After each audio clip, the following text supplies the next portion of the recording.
अस्सलाम वालेकुम नाज़रीन, ब्रेकिंग न्यूज़ विद शिराजी की एक और अहम एपिसोड। बनी गाला वज़ीर आज़म साबिक़ इमरान खान के घर के बाहर से इस वक्त मैं आपके सामने हाज़िर खिदमत। नाज़रीन, आज दो तीन अहम इशूज़ हैं जिन पर बात करेंगे। एक तो आज वो दिन है जिस दिन ये मान लिया गया है कि वज़ीर आज़म इमरान खान ने जो है वो घड़ी बेची है, वो घड़ी जो उन्हें गिफ्ट मिली थी, और हार भी बेचा। और वो जो तोशे खाना में आया था, वो जो एक दोस्त मुल्क के सरबराह की जानिब से दिया गया था, उसको जो है वो मार्केट में बेचा गया और उसके इवज़ जो है वो करोड़ों रुपए कमाए गए। ये तोशे खाना के केस से जब हाई कोर्ट में गया और ये राना इब्रार खालिद एक जर्नलिस्ट, उन्होंने कहा कि जी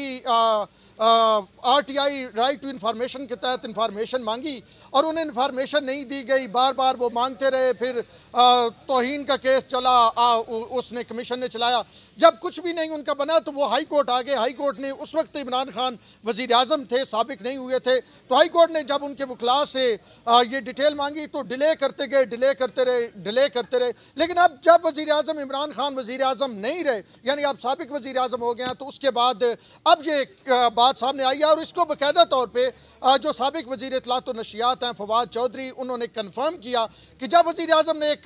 चीज़ खरीद ली थी, चाहे वो घड़ी हो या हार हो, उसके बाद उनके पास वो उसके मालिक बन गए थे, वो बेच सकते थे। लेकिन थोड़ा सा इस मुतल्लिक मैं कानून भी बताता चलूँ अगली खबर बताने से पहले, और बनी गाला से कुछ एक्सक्लूसिव आपके सामने लाने से पहले। कानून ये है, असूल ये है कि जब आप कोई चीज़ खरीदते हैं या तोशा खाना से, यानी तोशा खाना क्या है, वो एक आप ये कहें कि हुकूमत का एक बाकायदा तौर पे सिस्टम है कि जब भी बैरून मुल्क से सदर ममलिकत को, वज़ीर आज़म को, वज़ीर ख़ारजा को किसी को कोई गिफ्ट मिलता है तो वो वहाँ पे जमा होता है, कौमी ख़जाने में जमा होता है। अच्छा, वहाँ पे फिर आप ये कर सकते हैं कि एक मखसूस रकम, यानी उसकी चौथाई 30% पैसे दे के जो वो गिफ्ट है वो आप रख सकते हैं अपने पास। लेकिन सबसे अहम बात है कि वो गिफ्ट आप अपने पास रख सकते हैं यादगार के तौर पे, उससे मार्केट में आप बेच नहीं सकते। ये कानून की खिलाफ वर्जी है अगर आप उस गिफ्ट को बेचेंगे। अगर आपने बेचना है तो फिर ये गिफ्ट वहीं पे तोशाखाना में रियासत पाकिस्तान के पास ही पड़ा रहने दें। इमरान खान के केस में ये हुआ कि ये जो है वो ले लिए गए, अंगूठी, हार, घड़ी, हार ले लिए गए और फिर उनको बेच दिया गया। और ये कहा जा रहा है, और वज़ीर आज़म शहबाज शरीफ ने भी ये कहा है कि जी अब ये देख लो, अगर मरियम नवाज का भी ये ट्वीट आया है कि कितने पैसे जमा करवाए गए हैं, क्योंकि अगर ये करोड़ों की कीमत है इस हार की, घड़ी की, तो फिर लाजमी बात है अगर आप 10 करोड़ की चीज़ हो तो उसका अगर आप 30% करें तो वो लाजमी बात है कि वो 3 करोड़ बनेगा, आपको 3 करोड़ जमा करवाना पड़ेगा। तो वो मतलब सूरत हाल अभी बड़ी मुबहम सी है। लेकिन ये ज़रूर है कि फवाद चौधरी साहब ने ये माना है कि तोशा खाना केस में जो चीज़ें वज़ीर आज़म इमरान खान ने ली थी वो वज़ीर आज़म इमरान खान ने ओपन मार्केट में सेल की है। तो ये आने वाले दिनों में सियासी तौर पे इमरान खान के लिए एक बड़ा चैलेंज हो सकता है, क्योंकि आज भी हमने देखा सोशल मीडिया पे इसी हवाले से शोर मच रहा था और इमरान खान की सादक और दयानत और अमानत पे सवालात उठ रहे थे कि वो कैसा सादक और अमीन है कि जिसने तोशा खाना से घड़ी लेके आगे फरोख्त कर दी। अब दूसरी बात आते हैं, आज एक और बड़ा अहम फैसला आया हाई कोर्ट की तरफ से, और वो फैसला दिया इस्लामाबाद हाई कोर्ट ने। इस्लामाबाद हाई कोर्ट ने ये फैसला दिया कि 30 दिन के अंदर अंदर पाकिस्तान तहरीक इंसाफ का फॉरेन फंडिंग केस जो है उसकी समाअत इलेक्शन कमीशन करे और उसमें फैसला दे। अब ये वो केस है जिसमें करोड़ों रुपए की माली बेज़ाब्तियाँ हैं, जिसमें करोड़ों रुपए के बैरून मुल्क से जो फंड्स थे वो पाकिस्तान तहरीक इंसाफ नहीं बता सकी, उनके सोर्स नहीं बता सकी, और 11 ऐसे अकाउंट है जिनके बारे में चेयरमैन ने लिख के दे दिया कि जनाब ये तो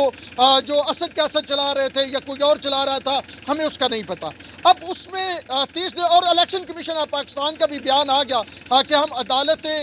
आलिया के कहने पे 30 दिनों के अंदर इसका फैसला करेंगे। अब इलेक्शन कमीशन 30 दिनों का फैसला करेगा। अभी जहाँ पे मैं खड़ा हूँ बनी गाला में, यहीं पे थोड़ी देर पहले फवाद चौधरी और फरख हबीब साहब ने प्रेस कॉन्फ्रेंस किया, और फरख हबीब ने एक चीज़ की वजाहत की है। फरख हबीब साहब एक चीज़ की वजाहत यूँ कर रहे थे कि कुछ लोग कह रहे हैं कि पार्टी कलअदम हो जाएगी इस केस में, तो पार्टी कलअदम नहीं होती, अगर फैसला होता भी है, सज़ा होती भी है, तो वो फंडिंग ज़ब्त हो जाएगी। तो अब ये पाकिस्तान तहरीक इंसाफ ये बयानियाँ बनाना शुरू हो गई है कि वो फंडिंग ज़ब्त होगी, हमारी पार्टी कलअदम नहीं होगी। लेकिन दूसरी जानब एक और अहम चीज़, सवाल जो खड़ा होता है वो ये है کہ جب یہ طے ہو جائے کہ غیر ملک سے، کیونکہ پاکستان میں جو الیکشن ایکٹ ہے یا پارٹیز ایکٹ ہے اس میں یہ چیز موجود ہے کہ آپ بیرون ملک سے فنڈنگ نہیں لے سکتے، آپ بیرون ملک سے انلیگل ہے فنڈنگ، آپ مطلب غیر مطلب وہ انلیگل فنڈنگ نہیں لے سکتے، تو یہ تو پھر طے ہو گیا کہ پاکستان تحریک انصاف نے انلیگل فنڈنگ لی، تو پھر اس میں یہ صرف جو فرق حبیب صاحب کہہ رہے تھے کہ محض وہ فنڈنگ واپس کرنی پڑے گی، مجھے نہیں لگتا کہ وہ فنڈنگ واپس کرنی پڑے گی، کیونکہ آئین قانون یہ کہتا ہے کہ پھر آپ کی پارٹی پہ اثر ہوتا ہے، پھر وہ ڈسکوالیفیکیشن ہوتی ہے، اور اس سے پہلے ایک پارٹی ڈسکوالیفائی ہو چکی ہے تقریباً اسی سے ملتے جلتے معاملات پہ۔ اچھا، اب ایک فواد چودھری صاحب نے آج ایک اور بات کی پریس کانفرنس میں، انہوں نے کہا جی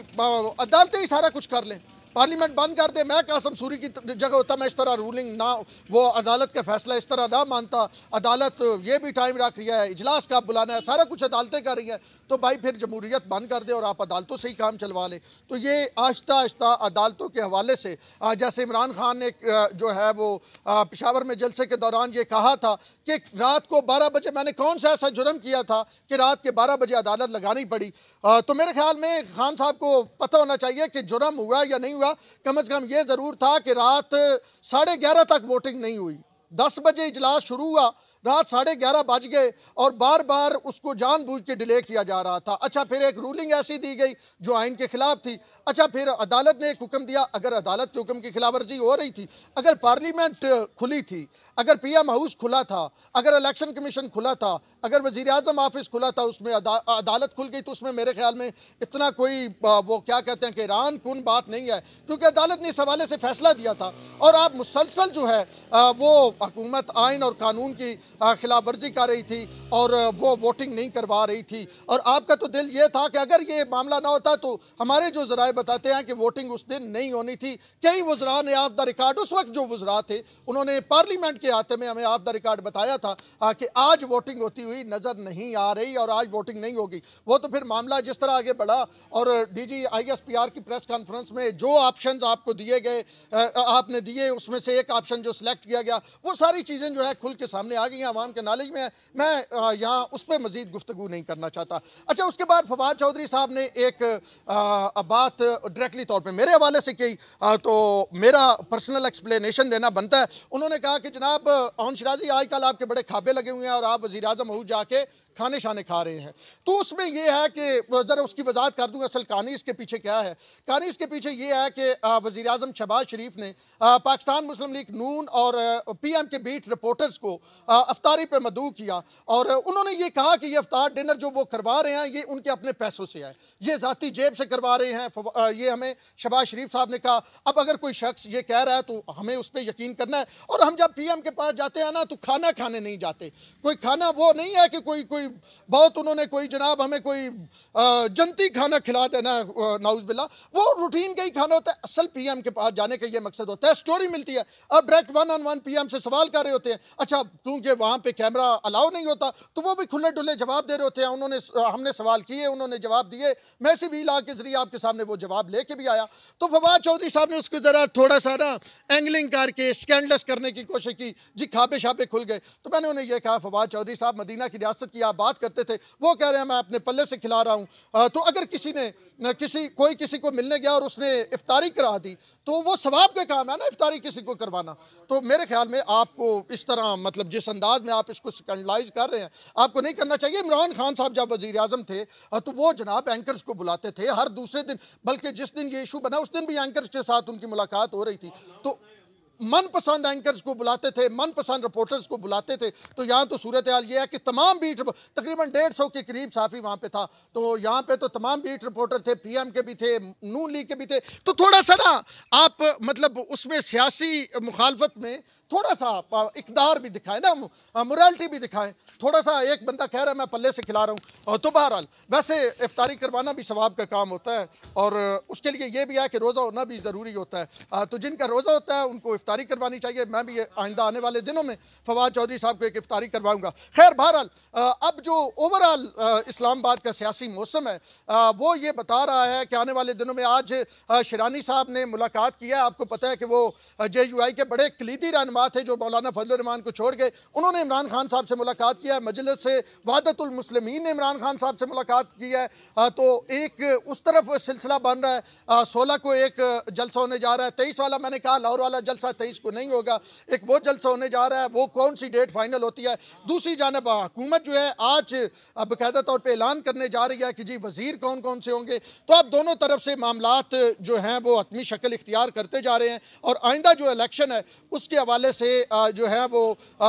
हतमी प्लान बन रहे हैं। अब एक बार फिर हमें लगेगा कि ये जो बनी गाला इस वक्त आपको वीरान नज़र आ रहा है, यहाँ पे वो रश नहीं है जो पहले होता था। ये बनी गाला फिर ये वीरानियाँ ख़त्म होगी क्योंकि यहाँ पे लोग टिकट लेने के लिए आएंगे और फिर हम इसी अंदाज में आपके सामने हकाइक लाते रहेंगे और सच्चाइयाँ लाते रहेंगे। हमारी कोशिश होगी कि वो खबर जो आप जानना चाहते हैं, वो कहानी जो आपको आम मीडिया उस पर नहीं मिलती, वो आपके सामने फर्स्ट हैंड लेके आए। अब तक के लिए इतना ही। अपने होस्ट राउंड शिराजी को दीजिए इजाज़त। अल्लाह ने